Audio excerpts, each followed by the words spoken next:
Hi everyone, and welcome back to the Stitch Sessions.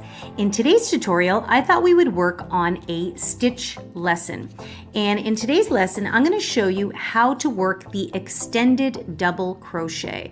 So for those of you that are new crocheters, this is just to take on your double crochet stitch. And if you're still a little uncertain about that stitch, I'll leave a link to that tutorial in the description box down below.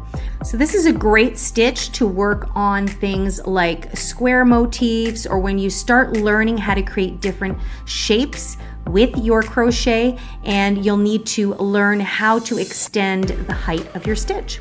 So let's get started. Today I'm just using a little bit of leftover medium 4-weight yarn that I've got sitting here, and I will be using a 6mm hook for this project, also known as a size J or a 10. Anytime you're working on a project, make sure you have a trusty pair of scissors and a handy darning needle for sewing in any ends. We're going to begin by placing a slip knot on our hook.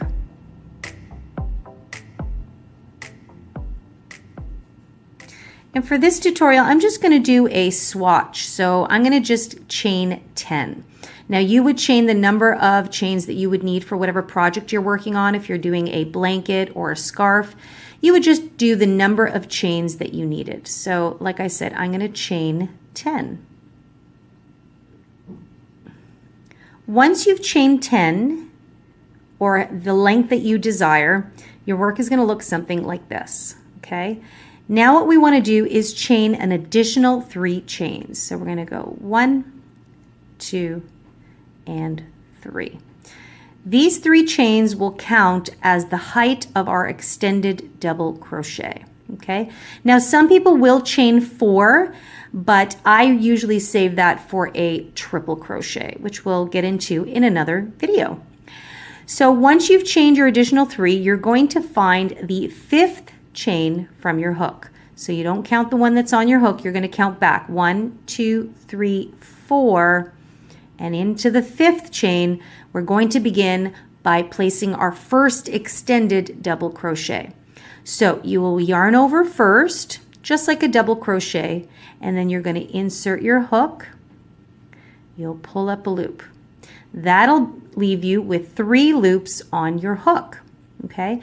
Now, you're going to yarn over, and in a traditional double crochet, we would get you to pull that loop through the first 2 loops. In an extended double crochet, we're only going to pull through the first one. That will leave you still with 3 loops on your hook, okay? Then you're going to yarn over, and now you will pull through the first 2 loops. That leaves you with 2 loops left. You'll yarn over, and you'll pull through the final 2. And there you've created your first extended double crochet. So you've noticed that we've had to pull through loops 3 times, okay? So let's do that again. You're going to yarn over, find the next stitch you want to work into, insert your hook, and pull up a loop.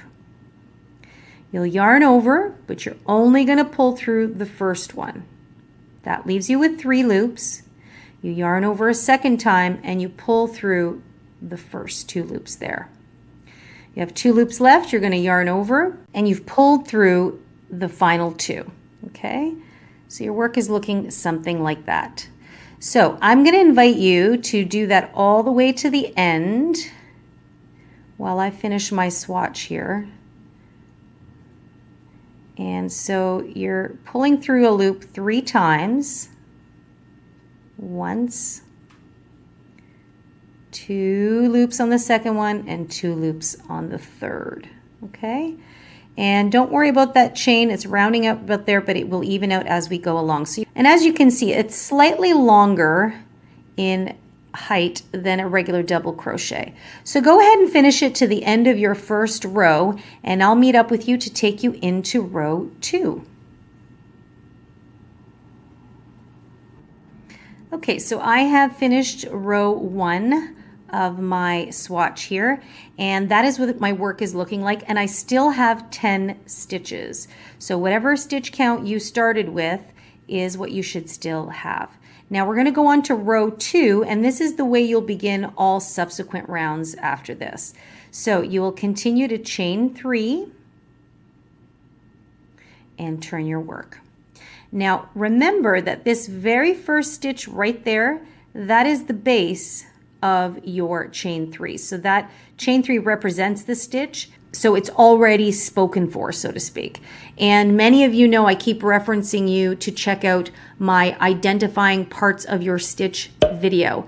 I think it's extremely useful so that you understand how to work into the tops of your stitches so that your edges end up straight in a lot of your flat projects, because I know that that's a common challenge with many people, so I encourage you to check that out. So for now, just know that we are not working into that very first stitch. We're always going to go into the second one to continue the row.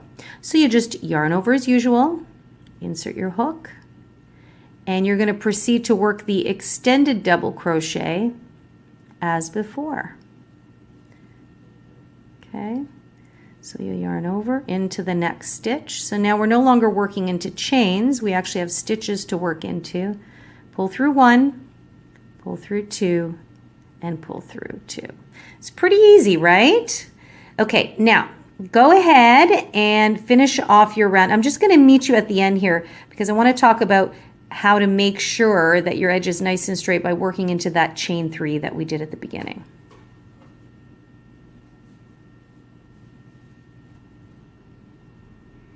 And I just finished my second last stitch. Now sometimes people think, oh, I'm done.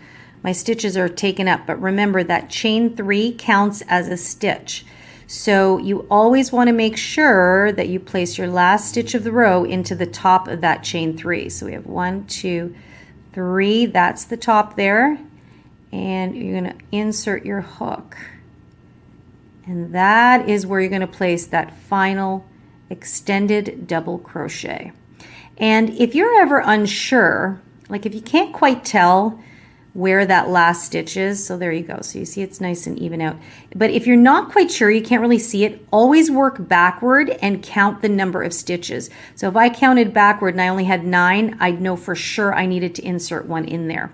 Now I know that that's not great news for those of you that don't like counting, but if you want to keep nice straight edges, that is what you need to do, okay?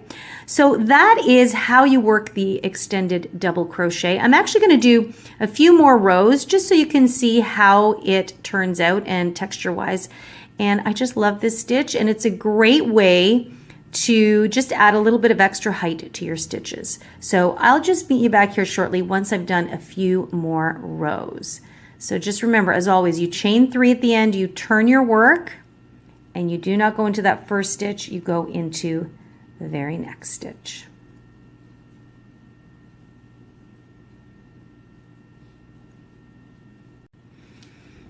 Okay guys, so I have gone ahead and done 5 rows in total, and that is the texture you can see it creates. So and it's reversible, so you keep turning it back and forth. I actually really like how it just slightly has this little ridge there. Isn't that pretty? And as you can see, the edges came out nice and straight, and that's because we always remember to find the top of that chain 3. So I hope you enjoyed learning a new stitch if this was new for you, or if you've done this stitch before, I hope you found this tutorial useful. Like I said, you can use it for scarves, blankets, hats, basically anything. Now, if you've enjoyed this type of tutorial, make sure to give me that thumbs up, and that way I'll know to keep producing more tutorials like this. So I like doing stitch tutorials as well as actual project tutorials, and that way you get a chance to look up a specific stitches if you like and not be influenced by the type of project that I do with it. Okay, so make sure to do that, and if you're not already subscribed, make sure you do so you stay up to date. I upload every Wednesday morning a new tutorial, and sometimes I throw in some bonus videos throughout the week, so stay tuned for that. In the meantime, thank you so much for joining me on my crochet journey today. Happy crocheting, take good care of yourselves, and I'll see you all in the next session.